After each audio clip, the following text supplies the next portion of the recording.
Today, I want to talk about video game addiction. Every Saturday morning, my kids will ask me the same question. Mom, it's weekend. Can we play? They're not talking about playing any sports or any other toys. They're referring to video games. I know it's very common that for many adolescents, they like to spend a part of their spare time playing video games. But for some, this innocent recreation has become so addictive.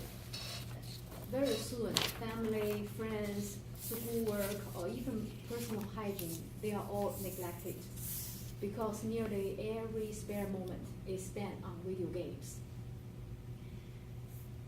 So why the video games are so addictive? Because they are designed to be that way. Video game designers, just like anyone else, they're trying to make a profit, so they are always looking for ways to make video games more interesting and get more people to play their game. They want you, once you log in and pick up that remote control, to never want to stop playing.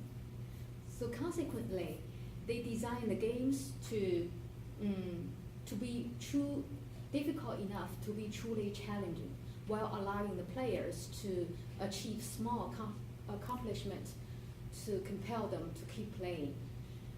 In that respect, the design of video games is similar to the design of gambling casinos. They allow players to have small wins to keep them playing.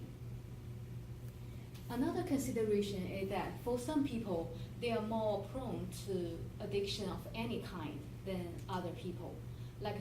For some kids, they are easily get bored and they feel outcast at school, or they have poor relationship with their family members, or they just tend toward sensation seeking. Those kids are easily drawn into video game addiction. A recent study reported that almost one-third males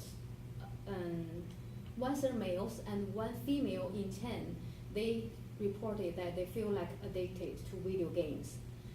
The industry expert described an average gamer is a male of 30 years old or younger who plays 7 to 8 hours video games each week.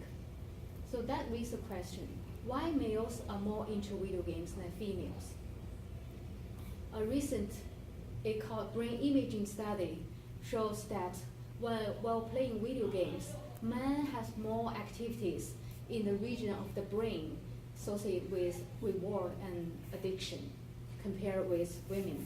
So those findings will help explain why most avid video gamers, they are males. I know that many women, they enjoy playing video game and they play exceedingly well, but without any doubt, men, they are at higher risk of developing addiction compared with women. Gaming can yield many signs of addiction, such as a sense of euphoria, excessive play of games, neglecting family, friends, school and work, or even some physical symptoms like overweight, like sleep disturbances. Some young people, they feel isolated, they are anxious and they are depressed, or they feel they have a very low self-esteem. All those things will make them easier to be drawn into video game and become very addicted. So as a parent, what can we do? Experts, they recommend that parents set limit around the amount of time that kids, they play video games every day. But we all know teenagers, they don't always follow the rules. But it is true that if you have a rule in place, will help the children to understand what is expected of them. And for any product with a potential to abuse, moderation is always the most important rule of thumb. Another aspect is that young people, they're just like adults. They need healthy distractions and outlets to have the stress relief. Video game, of course, is one item on the list of fun things that they can do after a long day at work.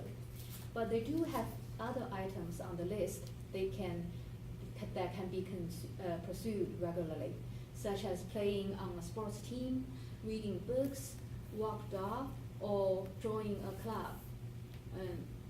We know that sometimes boys, they are drawn into video games addiction just like a moth to the flame. But they do have other interests and talents that deserve to be explored. So it is our parents' responsibilities to help them engage in those activities so as to reduce the time they spend on video games. Thank you. That's my speech today.